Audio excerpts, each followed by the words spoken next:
So welcome back to voices with Tushar podcast. आज हमारे साथ एक बहुत ही जानी मानी हस्ती है सोनीपत की, इंडिया के 7th यंगेस्ट मेयर और सोनीपत के पहले और यंगेस्ट भी मेयर निखिल मदान जी आज हमारे साथ हैं। आज हम इनसे बात करेंगे इनकी लाइफ के बारे में और इनके करियर के बारे में। नमस्कार, hi to you all the viewers and your hello, channel. Hi, कैसे हो आप? मैं बढ़िया, आप कैसे हैं? मैं भी बढ़िया। अभी आपको 6 महीने हो चुके हैं मेयर बने में, तो पहले कैसा फील हो रहा है? देखो अभी सबसे बड़ी बात क्या है, अभी 6th मंथ चल रहा है आफ्टर इलेक्शन, और जिसमें से 2 महीने तकरीबन लॉकडाउन में गए हैं। हाँ हाँ। और सबको लगता है कि भी एक पॉलिटिकल लाइफ या इलेक्शन जीतने के बाद इट्स अ वेरी इजी। मैं समझता हूँ कि बहुत ही ज़्यादा टफ टास्क है और रिस्पॉन्सिबिलिटीज़ बहुत ज़्यादा बड़ी हैं। इलेक्शन से पहले थिंग्स वर वेरी सिंपल। अच्छा लगता था बोल के कि भाई हम ऐसे करेंगे या वैसे करेंगे। जब when you are practically on that seat तब समझ आता है कि it's a very tough job. और जब इतनी सारी पॉपुलेशन आपके ऊपर एक ट्रस्ट करके इतना आपके ऊपर बिलीव करके आपको वोट किया, एज अ यूथ भी मेरे को यूथ जनरेशन ने बहुत मेरी मदद करी। हाँ, वो तो है। और साथ में पूरे सोनीपत ने एक आशीर्वाद दिया। तो मैं समझता हूँ कि ये बड़ा टफ भी है। और मुझे जितने हमने प्रोमिसेस करे हैं, प्रोमिसेस के साथ साथ जो हमारी सिटी की एक मेजर प्रॉब्लम है हमें उसको ठीक करना है। और साथ में आज ये समझ आता है कि भाई जितनी भी प्रॉब्लम्स चल रही हैं सिटी के अंदर, this is not from today, ये लास्ट 8 साल 10 साल से है। तो अगर हम सोचें कि इनको 6 महीने में या 1 साल में ख़त्म कर दिया जाएगा, नहीं, बट इसको हम ख़त्म नहीं कर सकते हैं। बट येस, हम इसको इम्प्रूव कर रहे हैं धीरे धीरे, डेली जिसके रिजल्ट्स 1 साल में या 7-8 महीने के बाद दिखने को समझ आएंगे। बिकॉज 6 मंथ चल रहा है अभी आफ्टर इलेक्शन, जिसमें 2 महीने मोटा मोटा लॉकडाउन में गए। तो मैं समझता हूँ कि वर्किंग के लिए तो हमारे को 3-4 महीने भी नहीं मिले अभी। तो ठीक है, धीरे धीरे थिंग्स विल बी बेटर। फिर जैसे हमारा फर्स्ट हाउस का मीटिंग हुआ था, उसके बाद बहुत सारे काम हमने शहर के डेवलपमेंट वर्क्स लगाए। तकरीबन अभी लास्ट मंथ से लेकर बिफोर लॉकडाउन जो काम हमारे स्टार्ट होने वाले थे, वो अब जाकर कुछ उनमें बेटर पोजीशन में आ रहे हैं। तो अभी मेयर वाली लाइफ थोड़ी सी कवर हो चुकी है। अभी हम बात करते हैं थोड़ा सा पर्सनल लाइफ के बारे में, क्योंकि बीइंग फ्रॉम लाइक आप स्कूल टाइम में भी काफ़ी खुश मिजाज उसमें रहे, अभी भी, और सबके साथ मिले जुलने रहने वाले हो। कोई भी आए उससे अच्छे से मिलना, ये हम्बलनेस बहुत रेयरली होती है, बहुत कम पॉलिटिशियंस में है। तो अभी जो आपकी सोशल सर्विस की लाइन है, खासकर ये जो एनजीओ बनाए थे आपने, उसके स्टार्ट कैसे, मतलब इंस्पिरेशन कहाँ से मिली ये चीज़ और कैसे स्टार्ट किया? मतलब स्कूल लाइफ से स्टार्ट किया, कॉलेज लाइफ के टाइम पे स्टार्ट किया, कैसा था स्टार्टिंग? अगर मैं बोलूँ कि school life it was always outside from the city, college भी अगेन। तो फिर व्हेन आई वाज बैक, तो अगर आप देखते हो अपनी सिटी के अंदर कि what we have exactly, it is all full of problems. मतलब जहाँ देखो वहाँ एक नई प्रॉब्लम है। मतलब कुछ भी जाओ, किसी भी जगह पे चले जाओ, चाहे इट्स रोड्स और डेवलपमेंट इश्यूज और infrastructure, what ever it is. तो खुद भी समझ आता है कि यार हमारी सिटी तो एट दी एंड हमारा शहर तो यही है। तो जब रहना आपने यहाँ पर है, why don't you think in a better way? और जो आप बात कर रहे थे कि प्राइवेट लाइफ रही या खुश मिजाज रहे, मैं तो आज बनने के बाद भी अगर कोई मुझे मिलता है तो मैं उसको भी सेम ही चीज़ बोलता हूँ। It's a same way also, अभी भी इट्स अ सेम वे। कुछ ये नहीं है कि मैं डिफरेंट हुआ हूँ। मतलब अप्रोच भी लोगों के लिए it's a same, timings are also same. और अगर आधी रात को भी कोई फ़ोन करता है, answer the call also. But अभी चक्कर क्या है, अपनी सिटी को बेटर करने के लिए मुझे लगता है कि चाहे मेरे साथ में कोई और भी यूथ अगर आगे बढ़ना चाहता हो, तो मैं तो उसको भी 100% सपोर्ट भी करूंगा और साथ भी लेके चलूंगा। बिकॉज आई रियली वांट कि हमारी सिटी, हमारा स्टेट, कंट्री तभी आगे जा पाएगी जब यूथ आगे आएगा। और आई पर्सनली बिलीव दिस कि अगर आप देखो कि यूथ जिस तरीके आगे आ रहा है आज की डेट में, जो अपनी वॉइस को रेज कर रहे हैं, तो वही चीज़ें बेटर होती जा रही है। आने वाले टाइम में इसी जनरेशन ने आगे कंट्री को लीड करना है। If you see the young leaders, जितने भी यंग लीडर्स हैं, they really have a wide thought. उनके पास एक अच्छा विजन है कि भाई हमें कुछ करना है। मैं समझता हूँ अगर हमारी कंट्री के लिए अगर यूथ आगे आएगा, तभी जो एक वो सिस्टम है, जो पुराना सिस्टम चलता आ रहा है, वो ख़त्म तभी होगा और एक न्यू चीज़ों को हम अडेप्ट करेंगे। ओके आई थिंक कि ये सिस्टम को चेंज करने के लिए, बेटर करने के लिए नया विजन बहुत जरूरी है। ओके आपने एनजीओ शुरू करी, पहले तो ये जो नाम था एनजीओ का वो कहाँ से आपने लिया? बिकॉज इट्स अ नेम जो कि हमारे हिंदू गॉड्स में भी बहुत ज़्यादा हम पूछते हैं कृष्णा जी को। तो आपने इंस्पिरेशन का मतलब पहले तो एक रोल मॉडल और ये नेम का ख्याल कैसे आया कि हमने ऐसे रखना है?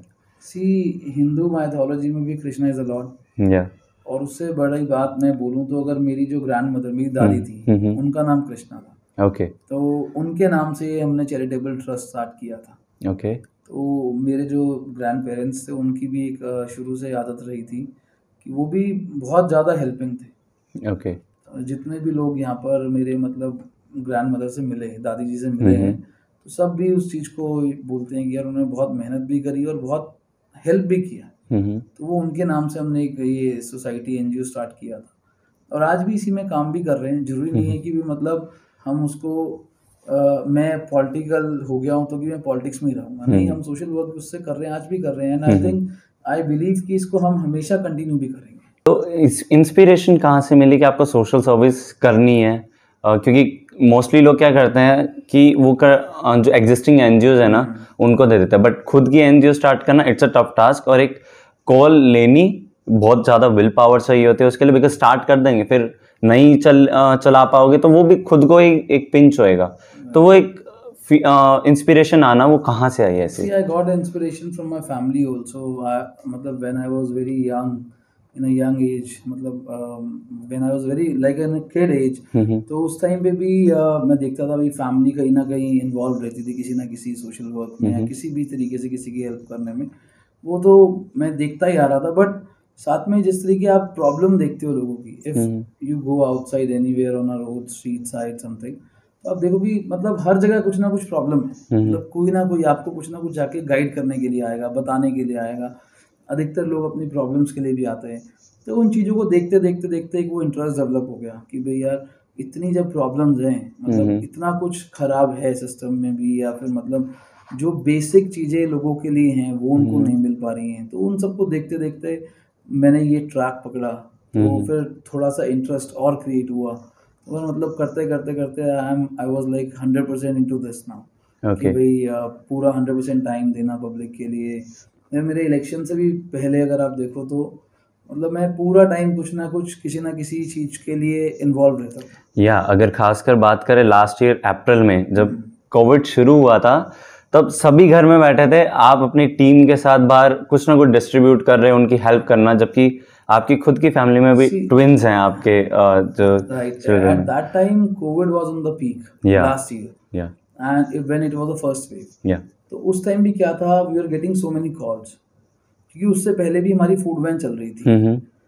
तो लोगों ने एक्सपेक्ट किया, या जो नीडी थे या जो मतलब आउटसाइडर्स थे यहाँ पर, जिनको जो डेली अर्न करते थे और खाते थे, मतलब उनके लिए इतनी प्रॉब्लम हुई, वहाँ से कॉल्स आने स्टार्ट हुए भी आपकी फूड वैन थी, आप क्यों नहीं वापस एक्टिव कर रहे। तो फिर हमने स्टार्ट किया धीरे धीरे धीरे, मतलब उसको बढ़ाते गए हम लोग। उस कोविड के टाइम में इतनी ज़्यादा प्रॉब्लम्स थी, इतनी ज़्यादा प्रॉब्लम्स थी उस टाइम पे, मतलब from every each and every area of Sonipat we are getting calls कि सर हमें खाना नहीं मिलता, हम परेशान हो गए, यहाँ 2 दिन से नहीं मिल रहा है, यहाँ 4 दिन से नहीं मिल रहा। तो फिर उसके बाद we were the first one that time जिसने कुक फूड स्टार्ट किया था in Covid, last in the first wave. तो उस टाइम हम तकरीबन स्टार्ट हुए थे 1000-1500 लोगों का खाना हम डेली बना रहे थे।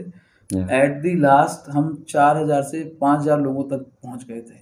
मतलब डेली इतना लोगों के लिए हम कर रहे थे एफर्ट्स। फिर एक डिस्ट्रिक्ट लेवल मीटिंग भी हुई थी उस टाइम पे, और लोग भी बहुत आगे आए थे। फिर हमने सबने एरियाज डिवाइड करे कि भाई कहीं भी कोई भूखा ना सोए, सबको बेशक एक टाइम मील मिले दिन में, एटलीस्ट वो पूरा फुलफिल कर सकें अपनी नीड्स को। तो हम सबने एरियाज डिवाइड करे, तो उसके हिसाब से फिर हम लोगों ने वहाँ तक खाना पहुँचाना स्टार्ट किया। मतलब अपनी तरफ से हमने ट्राई किया, क्योंकि आप ये देखो कि भाई अगर आप सोशल लाइफ में हो, मतलब इट इज़ योर रिस्पॉन्सिबिलिटी कि आप अपने वहाँ के लोगों की, स्थानीय जितने भी लोग हैं आपके, उनकी प्रॉब्लम्स को समझो। क्योंकि उस टाइम वो प्रॉब्लम एक ऐसी प्रॉब्लम थी कि ना तो वो लोग अपने घर ट्रैवल कर पा रहे थे जितने आउटसाइडर्स थे, ट्रांसपोर्टेशन बंद था, पूरी कंट्री में लॉकडाउन था, रेलवेज बंद थे, परमिशन कार्स की नहीं मिल रही थी, व्हीकल्स की कोई भी परमिशन नहीं मिल रही थी, तो वो लोग यहाँ स्ट्रक थे, और ऐसे स्ट्रक थे ना तो बेचारे अपना रेंट दे पा रहे थे, ना वो खाना खा पा रहे थे।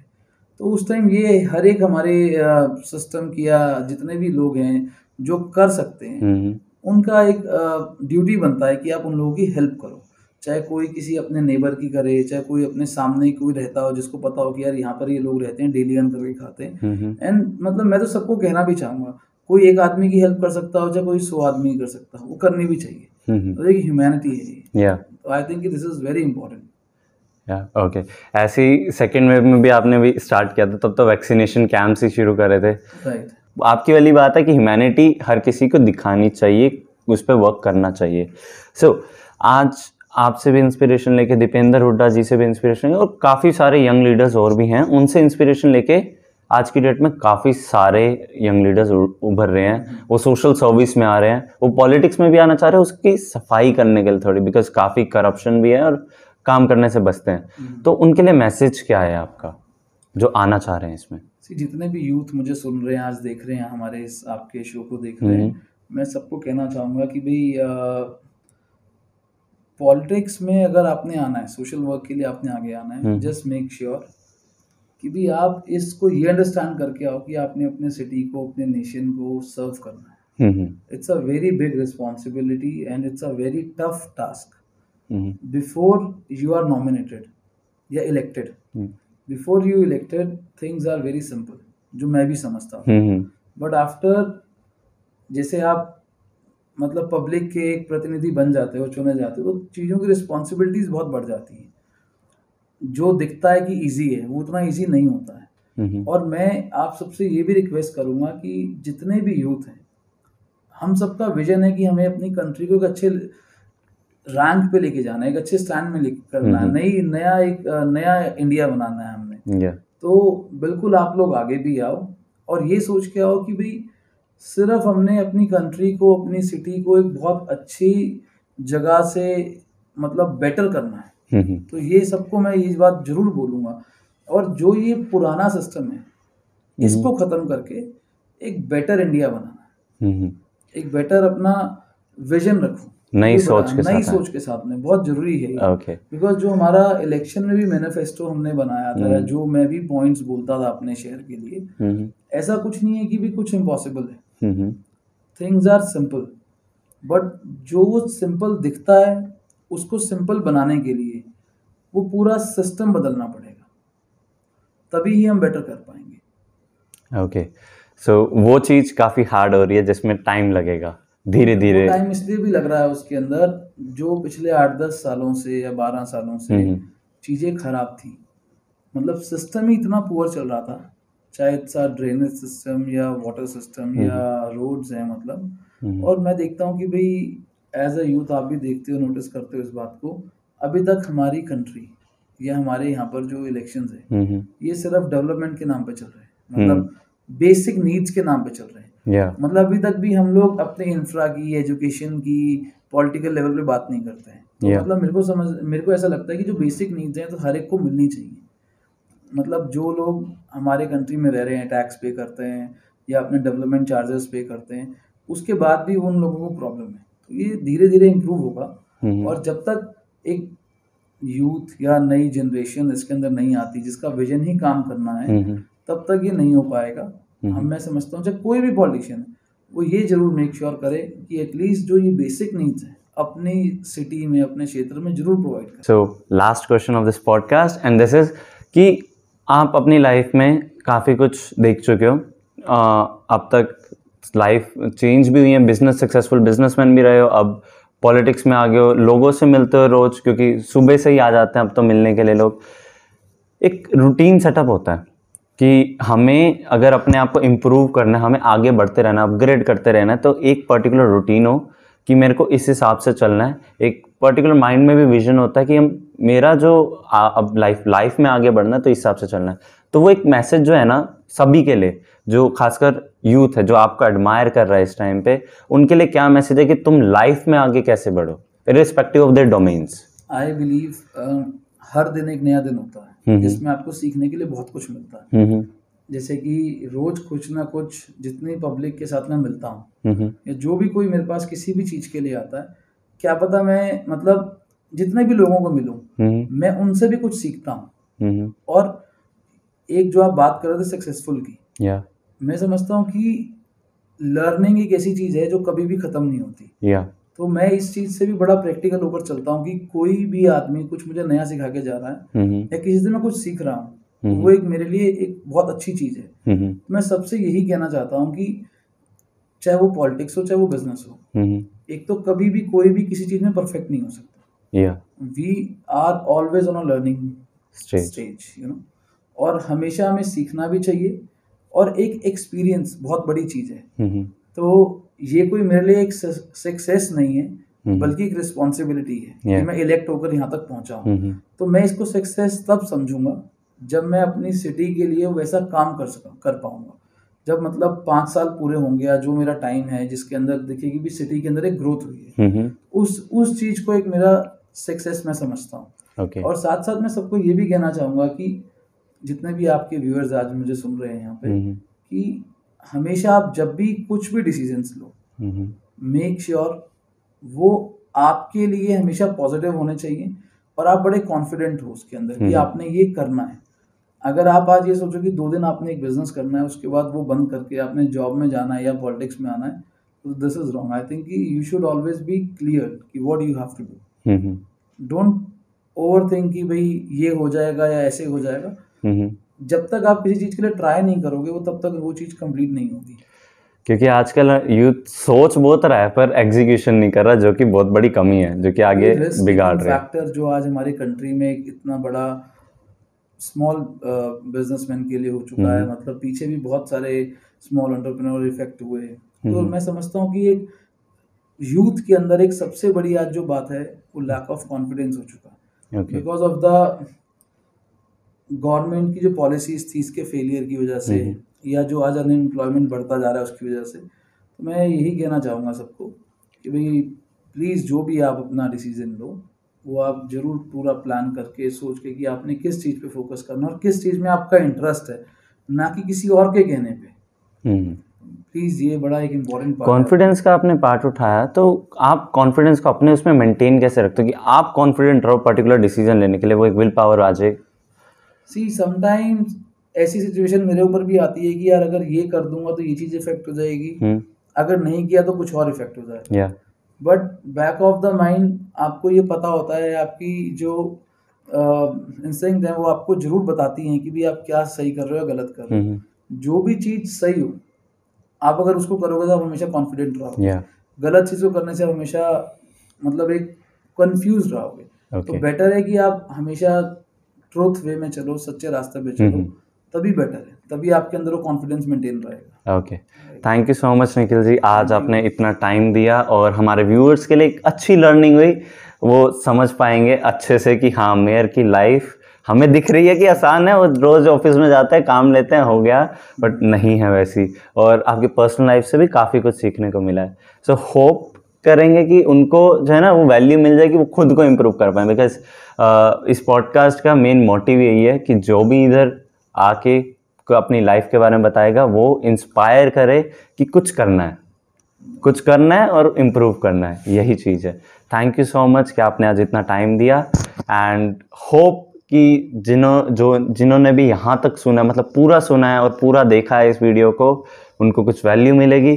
अगर इस पॉडकास्ट से कुछ भी वैल्यू मिली, कुछ भी लेसन लर्न किया, या तो मेरे को बता देना आके या निखिल जी को मैसेज कर देना, हमें बड़ा अच्छा लगेगा कि हाँ हमारी मेहनत आपके लिए काम आई। Thank you so much for joining in.